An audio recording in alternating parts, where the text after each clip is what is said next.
hommes, des alliés pour un monde nouveau. Dites-moi où sont les hommes, les hommes, les hommes, les hommes, les hommes, où sont les hommes?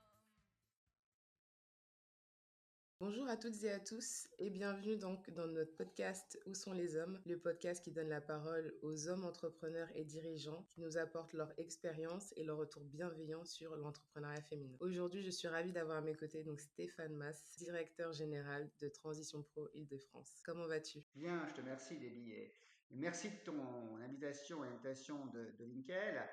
Un samedi matin à 9 heures. Donc, je suis à mon domicile, j'ai mis une chemise. Ouais, Merci à toi infiniment d'avoir accepté l'invitation. ouais. Tu découvres un peu l'intimité qui est la mienne. En tout cas, très heureux d'être ici présent pour cette émission. Donc bien évidemment, donc la parole est à toi, c'est de te découvrir dans ton entièreté.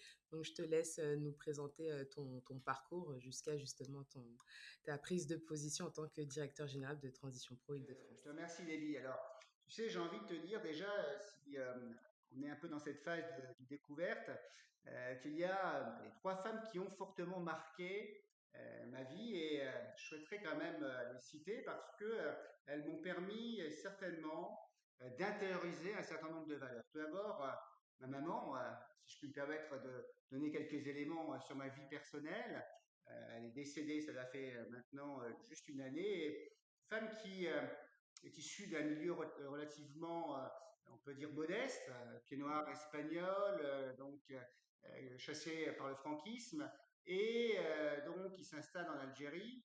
Femme qui a intégré cette valeur travail comme une valeur fondamentale d'émancipation féminine, mais aussi d'évolution sur le plan social et d'épanouissement.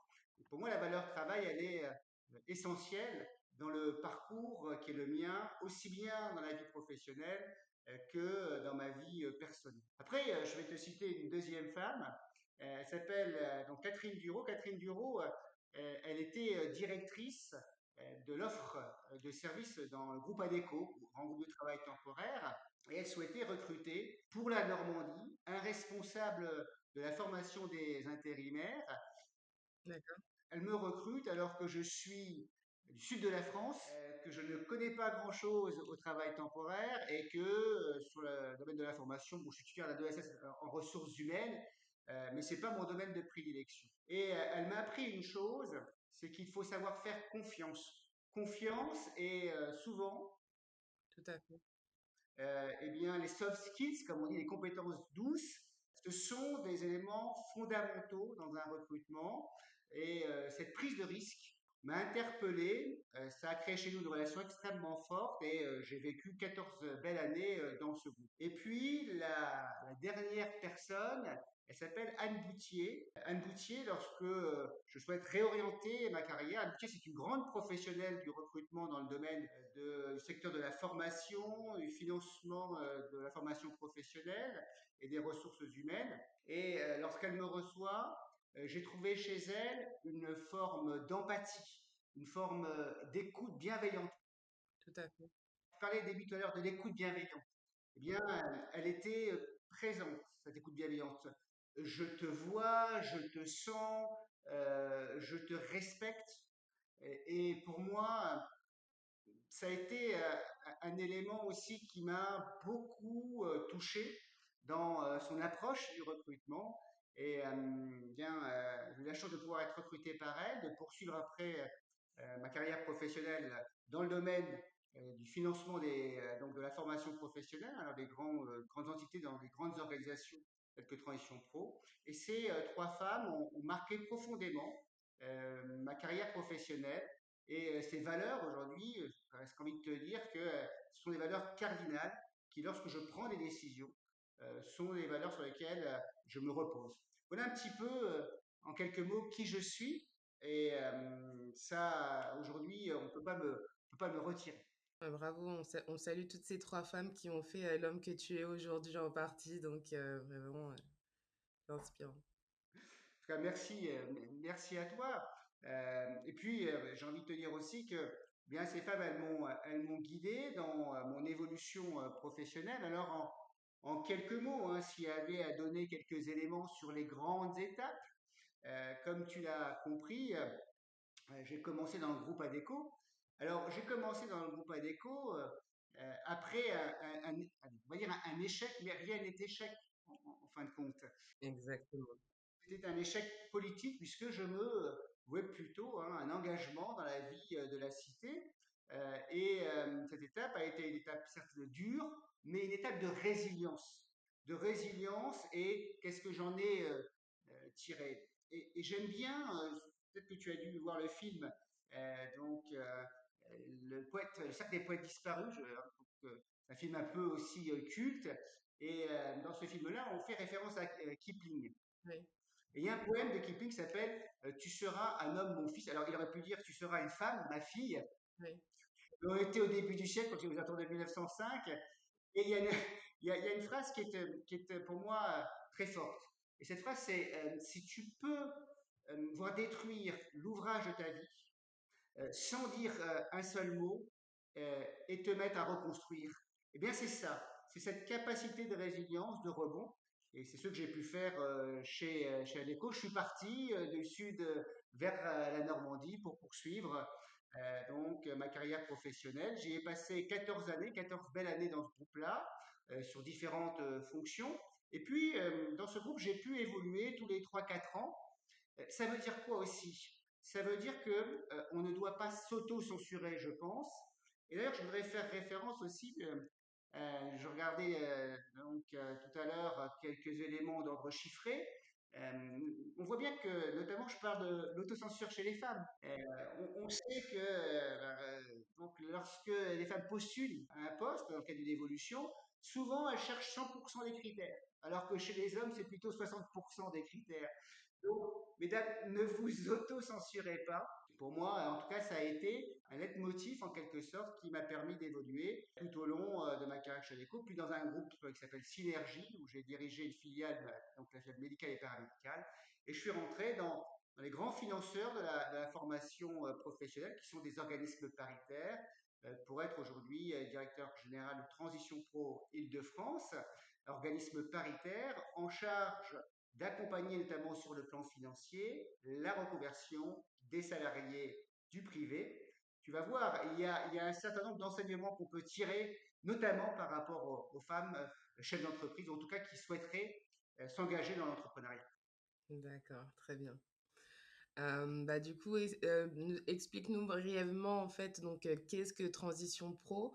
Voilà, les objectifs et puis justement, ce que vous visez en termes d'entrepreneuriat de manière générale. Oui, alors Transition Pro, c'est un réseau d'associations paritaires, ça veut dire géré par les partenaires sociaux, les syndicats et le patronat, et qui, donc par l'intermédiaire d'un flux financier de 500 millions d'euros, on va dire, hein, versé par ce qu'on appelle une organisation qui s'appelle France Compétences, en lien avec l'État, qui a pour mission, notre structure, de financer la reconversion des salariés du privé par la formation. C'est en quelque sorte un acteur central des reconversions, ce qui nous permet d'avoir un rôle un petit peu de vigie, un rôle de phare, et ça nous permet de pouvoir regarder les grandes tendances. Alors on a certains dispositifs pour accompagner ces reconversions, notamment le projet de transition professionnelle qui permet par exemple pour un salarié de pouvoir utiliser ce dispositif pour être financé en matière de formation dans le cadre d'une reconversion salaire et frais pédagogiques. Et on a un autre dispositif qui est intéressant, notamment pour les femmes qui souhaitent s'engager dans l'entrepreneuriat. Ça s'appelle le dispositif d'émission reconversion. Ça veut dire qu'une personne souhaitant se, créer son entreprise peut, si elle est salariée, eh bien, bénéficier de ce qu'on appelle l'aide au retour à l'emploi, c'est-à-dire l'indemnité chômage, même si elle démissionne de son emploi. Et c'est intéressant parce que ça doit permettre de pouvoir passer à l'action de l'entrepreneuriat, Totalement. et notamment par rapport aux femmes. Et ce qu'on voit, c'était un petit peu ta question, eh bien, c'est que ce dispositif-là, il est peu utilisé par les femmes. Alors, c'est assez intéressant. Lorsqu'on parle de reconversion de salariés, on a plutôt 2 tiers de femmes qui vont utiliser notre dispositif projet de transition professionnelle. Et lorsqu'on parle de reconversion pour aller vers l'entrepreneuriat via le dispositif d'émission reconversion, eh bien c'est le contraire. On a à peine 38% de femmes qui utilisent ce dispositif. Et si on va un tout petit peu plus loin, qu'est-ce qu'on peut voir? On peut voir que souvent les femmes sont engagées, en tout cas celles qui souhaitent créer une entreprise, vers une entreprise plutôt de service, et peu dans les entreprises, je vais dire, à forte valeur ajoutée, innovantes. Je parle notamment, par exemple, de la tech. Oui. Et on voit bien cette dichotomie qui existe aussi pour différentes raisons, hein. Je pense aussi que certainement qu'il y a aussi des stéréotypes de genre dans certains secteurs qui amènent à exclure involontairement les femmes de ces secteurs-là. Et c'est bien dommage, surtout dans le contexte actuel et le besoin qu'on a des compétences, notamment hein, pour permettre à ces filières et à ces secteurs de se développer. Je pense à la tech, hein, qui plus particulièrement aujourd'hui est une priorité nationale, notamment en lien avec l'intelligence artificielle. En effet, c'est intéressant ce que tu dis que même au sein justement de votre structure, il y a ces écarts qui persistent où justement, comme on l'a très bien identifié chez Linkel, on a vraiment ce manque de représentation des femmes dans les secteurs dits comme justement masculinisés. Donc comme la tech, où bah, encore une fois, tu le disais dès le début, qu'il y a cette peur de se lancer clairement de manière générale et qui plus est où justement tu n'as pas cette représentation dans ces secteurs-là qui du coup les freine encore plus, ce qui est bien dommage d'ailleurs. Donc c'est vrai que c'est quand même nous, à nous acteurs, de pouvoir justement montrer un peu les champs des possibles et que de toute façon, le pire des risques, c'est de ne pas tenter justement. Donc je suis tout à fait d'accord avec toi. Oui, et on le voit bien, quand on va un peu plus loin, on regarde un certain nombre de tendances. Et dans ces tendances, les femmes, elles sont plutôt, attention, ce sont des généralités, hein, je fais attention à ce que je dis, mais plutôt dans la micro-entreprise, peu ce que je dis dans les sociétés innovantes. Tout à fait. Elles ont du mal à lever des fonds. Elles sont moins accompagnées par des investisseurs. Elles ont moins accès à des cercles d'influence. Et puis, je l'ai dit tout à l'heure, il y a aussi cette espèce de confrontation aux stéréotypes de genre. Et ça, ce sont un peu des éléments structurants, malheureusement, je dis bien, donc l'environnement entrepreneurial. Donc il y a des choses, comme tu l'as dit, hein, à faire bouger, à faire évoluer. Alors la bonne nouvelle quand même dans tout cela, c'est que lorsqu'on regarde un petit peu aussi les chiffres, dans la nouvelle génération, on voit qu'on a près de 60% des femmes, d'ailleurs c'est 55% des femmes qui expriment cette volonté d'aller créer une entreprise, d'être des entrepreneurs. Et là, c'est le côté positif entre le verre à moitié plein et le verre à moitié vide, en quelque sorte, hein. Ouais, donc c'est oui, donc il y a quand même une évolution générationnelle qui tend vers ce sens-là en fait. Donc c'est déjà une très bonne chose. Tu sais, on a une évolution et je pense qu'on a aussi une évolution des mentalités. Moi, je vois chez les femmes que j'ai l'occasion notamment de côtoyer dans mon conseil d'administration, puisque je t'ai dit qu'il y avait donc une représentation patronale. On a des changements générationnels. Euh, alors, là aussi, hein, sans être caricatural, mais on a des femmes qui, dans l'ancienne génération, hein, plutôt des femmes working girls en quelque sorte, hein, on leur demande d'être fortes dans un milieu quand même très masculin. Et aujourd'hui, dans la nouvelle génération, ce que je ressens, c'est chez les femmes chefs d'entreprise, ou celles qui souhaitent être chefs d'entreprise, c'est un engagement déjà sur des questions autour de leur impact social, sociétal, dans le projet qu'elles souhaitent créer, un souhait aussi d'avoir un équilibre entre vie professionnelle et vie personnelle, et puis le souhait aussi de mettre en avant leurs différences. Et on sent bien là encore une évolution dans la nouvelle génération et je trouve que c'est une tendance très intéressante. Est-ce que tu pourrais nous parler justement sur les femmes que vous avez accompagnées qui ont monté leurs entreprises, justement un avant-après, leur ressenti par rapport à tout le chemin qu'elles ont parcouru jusqu'à monter leur entreprise, déjà grâce à l'opportunité de formation qu'elles ont pu avoir, et comment elles se sentent actuellement? Est-ce que tu as des retours par rapport à cela? Oui, moi alors on remet des trophées, tu sais, et donc on a un certain nombre de femmes trophées de la reconversion qui sont extraordinaires et je pense notamment à Laurence Belloni qui est une cadre d'un grand groupe ingénieur et qui décide donc de créer son entreprise qui donc est assez innovante puisque quand je parle d'impact, tu sais, hein, dans l'environnement social, sociétal, elle va créer une entreprise qui fait des box pour les parents, les jeunes parents. Tu sais que souvent on offre des cadeaux aux enfants et rarement aux parents alors qu'ils passent des nuits, hein, des nuits blanches, enfin bon. Et elle a trouvé, je trouve, ce créneau très innovant ça marche bien, mais elle a passé tout un parcours. Et ce qu'elle met en avant déjà, qui pour moi est essentiel, c'est le fait d'être accompagné et bien accompagné. Et dans l'accompagnement, il y a, on en parlera, hein, donc des associations telles que la tienne, hein, mais il y a déjà la famille. Exactement.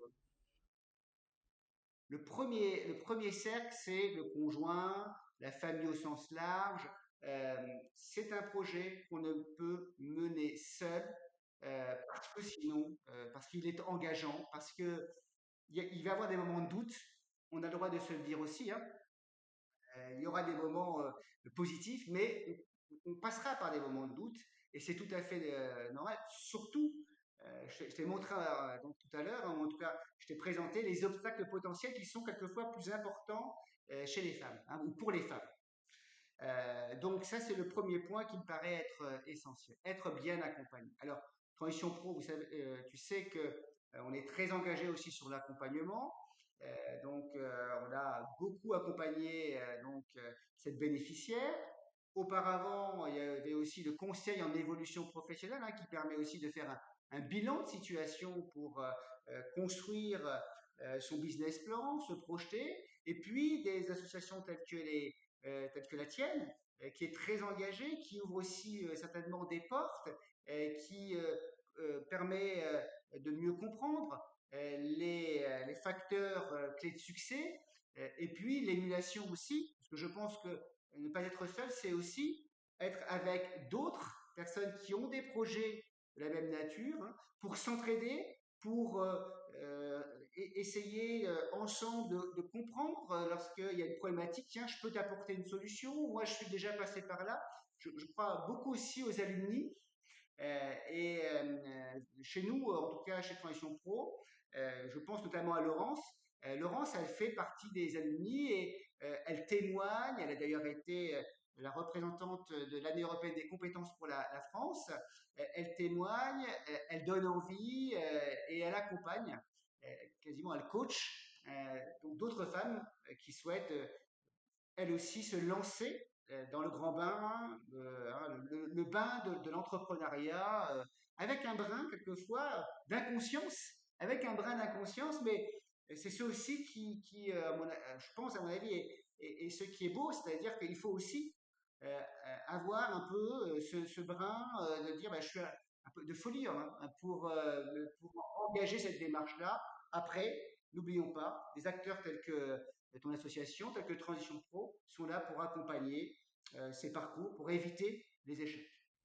Tout à fait d'accord avec toi.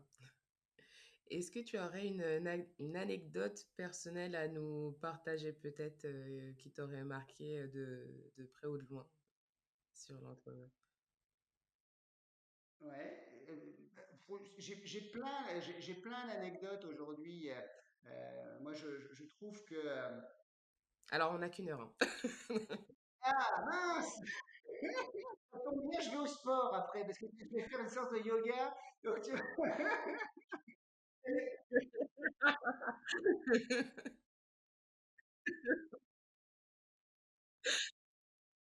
Ah, t'as changé en général, ici, c'est je peux pas, j'ai piscine, tu vois. j'ai piscine. J'ai piscine. Non, mais j'ai plein d'anecdotes. Aujourd'hui, les femmes qu'on rencontre qui souhaitent être entrepreneurs, moi, je vais donner à défaut d'anecdotes, je vais donner quelques portraits que j'ai trouvés assez extraordinaires euh, dans les rencontres que j'ai pu faire. Je vais t'en donner, j'en ai deux. Je vais te donner un portrait d'une femme que je trouve dans son engagement avec une espèce de foi de charbonnier, hein, qui s'appelle Catherine Tripon. Ok, Catherine Tripon, elle est engagée notamment sur le droit à l'inclusion, hein, à la force de l'inclusion, dans sa diversité, notamment sur le sujet dans l'entreprise des droits LGBT, par exemple. Et c'est une femme qui est très engagée depuis de nombreuses années. Et je trouve que son engagement, sa capacité à avoir porté le sujet, sa sensibilité, je pense que ça fait, je crois, 15 ou 20 ans qu'elle est sur ce sujet-là. Aujourd'hui, l'amène à avoir fait bouger des lignes dans beaucoup d'entreprises. Et je trouve que c'est en cela que cette foi qui l'engage, cet impact sociétal que j'évoquais tout à l'heure, hein, en disant beaucoup de femmes, on voit hein, ces projets, mais qu'est-ce que je vais laisser, quel est l'impact que je peux avoir? oui. Je trouve que Catherine, elle est exemplaire dans ce qu'elle a engagé. C'est pour ça qu'elle m'a beaucoup touché. Je parle de Laurence aussi, j'en ai parlé de Mélanie, hein, femme extraordinaire. Chaque jour, elle est en plus, elle coach aujourd'hui, elle va dans les écoles, elle va dans les groupes donc constitués pour expliquer, pour donner du sens à l'entrepreneuriat. Voilà. Et en plus de son entreprise, elle est mère de famille, elle est chef d'entreprise, elle est représentante hein, de l'année des compétences européennes, elle est ambassadrice de Transition Pro sur le sujet des femmes chefs d'entreprise. Et on peut comme ça égrener toutes ces missions. Et moi, ça me touche et je peux te dire, allez, je vais jusqu'au bout. Moi, je suis admiratif devant cet engagement. Bravo, c'est vrai que c'est toujours inspirant d'avoir ces parcours-là. Et puis, même là que tu redécris Laurence Belloni, c'est beau de voir comment voilà, elle a réussi à se transformer, de lancer son entreprise et maintenant elle est dans ce devoir voilà, de advocacy, de transmission. Donc, voilà, comment rendre après ce qu'elle a pu recevoir et justement voilà, perpétuer un peu cette continuité sur l'entrepreneuriat et l'entrepreneuriat des femmes notamment. Ouais, c'est un bel exemple et c'est une belle rencontre. Je lisais dernièrement un livre de Charles Pépin qui s'appelle La Rencontre. Et je t'invite à le lire, hein. Je note. Et je trouve qu'il a une belle phrase autour de la rencontre, hein, c'est de réussir vraiment à ouvrir son cœur, à ouvrir son âme, son esprit à l'autre, euh, et à l'autre qu'on n'attendait pas. Bien, c'est ça, je pense, une belle rencontre. Et c'est ce que je souhaite à toutes les femmes qui souhaitent s'engager dans l'entrepreneuriat, c'est vraiment d'aller au devant des autres, ne pas hésiter à ouvrir, enfoncer des portes en quelque sorte, ne pas rester seul dans leur projet. Et c'est en cela que pour moi, la rencontre est essentielle pour pouvoir réussir son projet. Je suis d'accord. Autre question, comment tu vois, après ça reste ta vision bien entendu, comment tu vois l'évolution de l'entrepreneuriat dans 5 ans par exemple? Chez les femmes, Oui, de manière générale et notamment chez les femmes aussi, oui.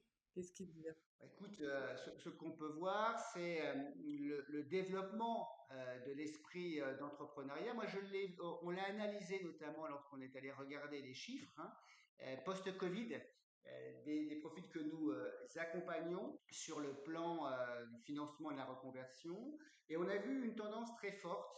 Je crois que ça a amené un élément déclencheur. D'accord. avec autour de cela plusieurs certainement explications. Hein, c'est multifactoriel. Alors, on retrouve des éléments dont j'ai parlé, l'équilibre vie professionnelle, vie personnelle. Ça, on le retrouve, vraiment un fil conducteur. On a d'autres éléments. Le souhait d'être son propre patron, cette espèce de quête de liberté. Je l'ai beaucoup retrouvé, notamment je pensais à une femme qui était pareil cadre et qui a donc créé sa boulangerie. D'accord, Alors, boulangerie, ça s'appelle paysan boulanger, c'est un beau métier. Et elle va du blé, hein, elle cultive son blé jusqu'à la baguette. d'accord, ouais. Là encore, hein, elle nous disait, mais j'ai besoin de contribuer à un projet qui a un impact positif pour la société. Je veux redonner du sens à ma vie. Je ne sais plus, quelquefois, dans l'entreprise, à quoi je sers. Et ça, on le retrouve beaucoup, je trouve, dans des projets engagés post-Covid. Donc, on voit que ça, à mon avis, le Covid a été un élément déclencheur chez beaucoup de personnes. Et puis, le contexte global aussi, hein, donc économique. On peut dire que, là encore, l'entrepreneuriat, c'est aussi un moyen de faire face, par exemple, au plafond de verre d'entreprise. Hein. Vous dites, ben voilà, à un moment donné, j'ai un plafond de verre, je ne peux pas aller au-dessus. Hein. Ben, je vais créer mon entreprise. C'est aussi quelquefois, on peut se le dire, hein, une réponse à des formes de discrimination qui peuvent exister. Clairement. Et l'entreprise, c'est aussi la réponse à un certain nombre d'éléments de ce type-là, de phénomènes de ce type-là. Et on a des entrepreneurs qui se disent, mais je vais créer ma boîte, hein, et puis moi, je crois à mon projet, et je veux faire autre chose, je veux être mon patron, et je veux prendre le risque. Le risque, il est toujours maîtrisé à partir du moment où on a, là encore, hein, des structures telles que les tiennes ou la nôtre pour accompagner, mais je veux prendre le risque d'aller jusqu'au bout de ce projet-là parce que j'y crois. Je crée ma propre opportunité, au final. C'est ça, tout à fait. Super. J'avais une autre question. Oui, bah oui, bien entendu. Est-ce que toi, à titre personnel, tu as souhaité ou souhaites entreprendre peut-être un projet qui, voilà, peut-être enfoui, sauf si, voilà, il est secret, je sais pas, à tout hasard. Est-ce que ça t'avait traversé l'esprit à un moment donné de créer ton propre projet? Oui, mais bien évidemment que ça traverse toujours l'esprit. Alors, moi, je l'ai transformé différemment. Et je l'ai transformé en me disant, mais quel est mon impact? Quel est le sens que je veux donner à ma seconde, troisième, quatrième partie de vie, hein.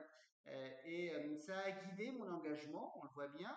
Lorsque je m'engage en groupe ADECO, je m'engage dans une dimension qui est celle des ressources humaines de la formation des compétences des salariés intérimaires pour accroître et améliorer leur employabilité. Et lorsque je m'engage après dans des structures qui sont des structures paritaires au service des compétences, là encore, c'est un projet d'accompagnement que je porte avec les autres collaborateurs. Et lorsqu'on crée par exemple la maison de la reconversion, là, qu'on vient de lancer, ou Génération Reconversion, le grand salon de la reconversion qui aura lieu le 26 et 27 septembre, ce sont des événements qui ont cette vocation-là, ou celui de la maison de la reconversion, d'aider les femmes et les hommes qui ont un projet de reconversion ou de création d'entreprise, parce que la reconversion c'est aussi la création d'entreprise, hein. Et c'est en cela que peut-être que je me sens un tout petit peu utile à mon niveau. Très bien. Et bah, c'est parfait pour la transition, justement. Parle-nous un petit peu plus donc de cette fameuse maison de la reconversion et du salon à venir, justement, Génération Reconversion. Alors, la maison de la reconversion, on l'a créée cette année. C'est un lieu physique, mais c'est aussi un lieu virtuel qui se trouve à République et qui a vocation à accueillir toutes les personnes qui souhaitent ou qui se posent des questions sur la reconversion. Et ils vont trouver des réponses à leurs questions. Ça veut dire que dans un même lieu, on a réuni principaux acteurs, tous les acteurs qui ont vocation à accompagner la reconversion. Par exemple, on a le conseil en évolution professionnelle, hein, qui a un rôle d'accompagnement, de conseil de toute personne qui se pose des questions sur sa carrière. On vous recevra bientôt aussi, hein, auprès de femmes qui souhaiteraient s'engager dans l'entrepreneuriat, que vous puissiez là encore les aider, les guider, leur donner les bons conseils. Tous les acteurs sont dans un même lieu pour éviter, pour faciliter la vie à toute personne qui souhaiterait se reconvertir. Je confirme. Et on a créé un espèce de lieu cocooning, la maison de la reconversion. C'est pas neutre. La maison, c'est un lieu de bienveillance. C'est un lieu où on ne juge pas, où on écoute, on accompagne, on conseille. Alors on a créé un salon, on a créé des espaces très conviviaux. Euh, et cela, c'est là encore, on a créé une salle où on va pouvoir aussi sur le plan informatique, remplir, si nécessaire, son dossier pour postuler. Tous ces lieux-là, hein, tous ces petits lieux dans la maison de la reconversion, ça recrée un espace de bienveillance comme à la maison. Et ça, c'est pour nous primordial parce que l'acte de reconversion, il n'est pas simple. Donne pas trop envie. Il n'est pas simple. Et lorsqu'on a, nous, lorsqu'on écoute les bénéficiaires, c'est un acte souvent de changement de vie. Et changement de vie, ça veut dire que derrière, si vous êtes reçu derrière un comptoir avec quelqu'un qui fait la gueule et dans un lieu qui n'est pas agréable, ouais, je suis pas persuadé qu'on ait envie de revenir. Et ça, on a voulu vraiment construire cette image, ce lieu de bienveillance qui est celui de la maison de la reconversion. Et puis, Génération Reconversion, ça fait la troisième année. Et merci l'année dernière, tu étais à nos côtés. Hein, on a fait Génération Reconversion l'année dernière autour du sujet notamment, je dis notamment la reconversion post-Jeux Olympiques, hein, puisqu'il y avait 40 000 personnes qui devaient se repositionner sur le marché, qui avaient été en CDD notamment. On a fait notamment sur le bateau hein, qui avait porté les espoirs de l'équipe de France sur la scène. Un grand moment avec Laura Flessel, avec des ambassadeurs extraordinaires. Tout à fait. C'est super. On a eu aussi notre ami Jean-Marc Mormex, 5 fois champion du monde de boxe. On a eu notre ambassadeur aussi qui est venu, encore grand sportif paralympique. Ça a été un moment, c'est un moment là encore important parce que on a réuni encore tous les acteurs sur un même lieu. Euh, L'orientation, la présentation des métiers avec plein de branches et d'entreprises, on a pu avoir après les financeurs, on a pu avoir les organismes de formation qui présentaient ou qui proposaient une offre de formation, et puis les entreprises qui recrutaient. Donc sur toute la chaîne, tous les acteurs étaient réunis dans un même lieu. Alors on le refait cette année. On va le faire dans un lieu aussi assez extraordinaire, qui est le campus universitaire international de Paris. Je t'invite à regarder ça sur Internet. Il y a plein de surprises, je ne peux pas tout dire, mais on attend environ 8 à 9 000 personnes. Le salon ne cesse de grossir. On aura deux espaces aussi particuliers, avec un espace sur l'intelligence artificielle. C'est un, c'est un secteur qui recrute très fortement. Et puis aussi sur la question des seniors, hein, puisque tu sais que Laurent, qu'il y a une vraie question autour de la reconversion des seniors, puis bien sûr, après, le salon est ouvert avant tout à tout le monde. Je confirme, c'est vraiment, si vous vous posez des questions que voilà, vous avez envie de vraiment de changer de métier ou de créer une entreprise, c'est vraiment le salon dédié. C'est vraiment très complet, une mine d'informations sur 2 jours, plus des conférences en parallèle pour vraiment vous armer et avoir les clés justement pour passer ce cap. Donc, merci pour le salon, très qualitatif. Il y a vraiment une bonne ambiance pour l'avoir fait l'an dernier. Donc, je confirme. Donc, je pense que le salon a de longues vies devant soi, je pense. Donc, vraiment, bravo pour le travail. Puis je crois que tu animeras une conférence lors de ce salon. Et je sais que la dernière hein, que tu as animée a eu un vrai plébiscite. Donc bravo en tout cas pour tout le travail que tu mènes et bravo à toutes les personnes qui sont à tes côtés. Merci beaucoup. Bah, c'est vrai que on a une belle équipe. Je suis vraiment contente. Ils sont très engagés, que ça soit sur la région parisienne ou sur les autres régions où nous sommes présents. Donc voilà, c'est vraiment on l'a dans les tripes. On a vraiment envie d'apporter notre contribution parce que voilà, il y a de la place pour tous, pour vraiment imposer nos idées, imposer notre impact. Et que voilà, c'est de donner les opportunités pour apporter cette mise en avant qui doit être là, et ce, peu importe le projet, parce on a toute notre place, on a tous notre valeur à apporter. Donc, il le faut. Donc, on est vraiment content. Et puis, qui plus est, en plus de collaborer avec des structures telles que la tienne, donc ça donne encore plus d'élan pour voilà, mutualiser les forces, quoi, comme on dit. Ensemble, on est plus fort, en effet.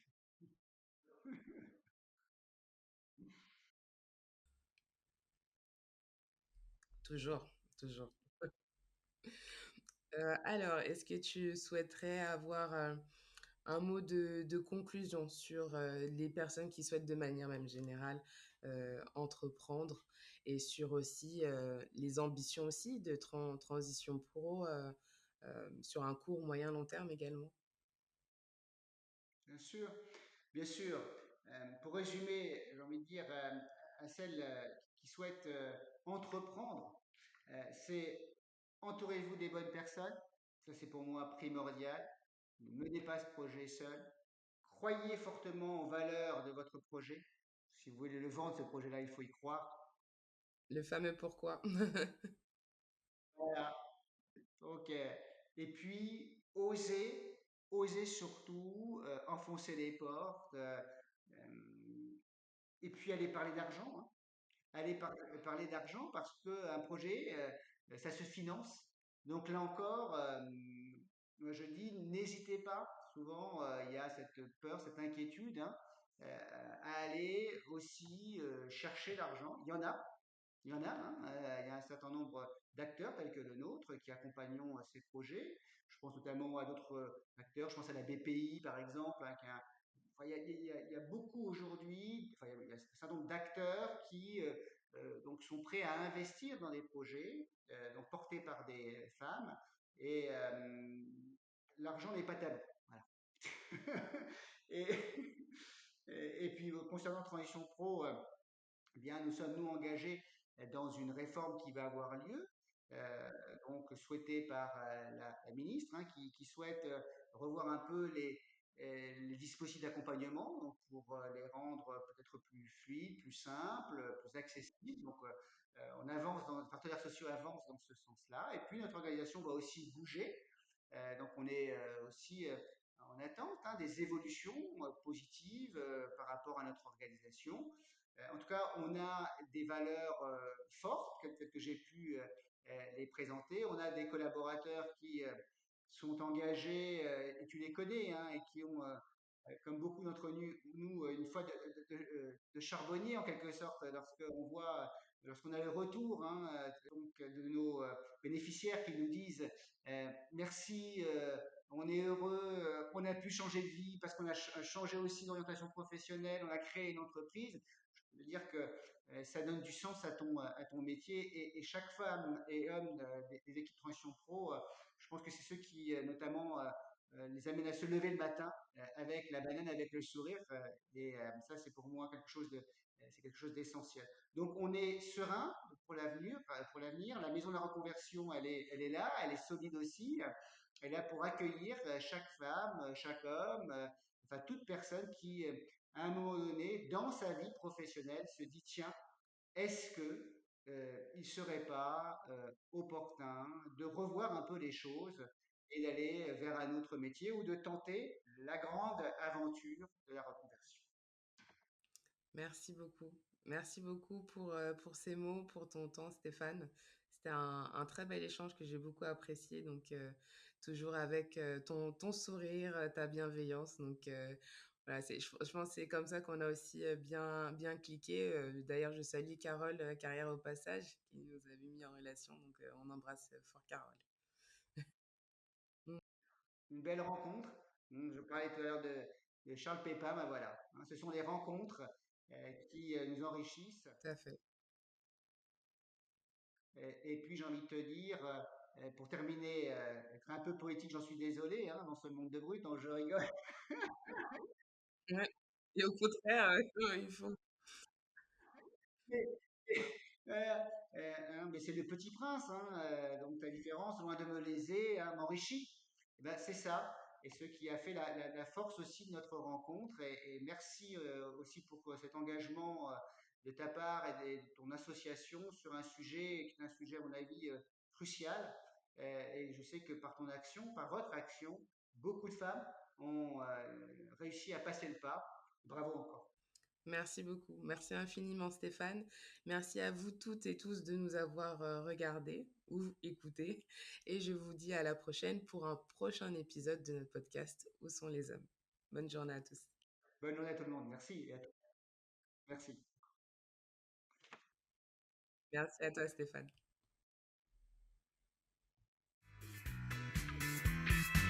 Où sont les hommes? Des alliés pour un monde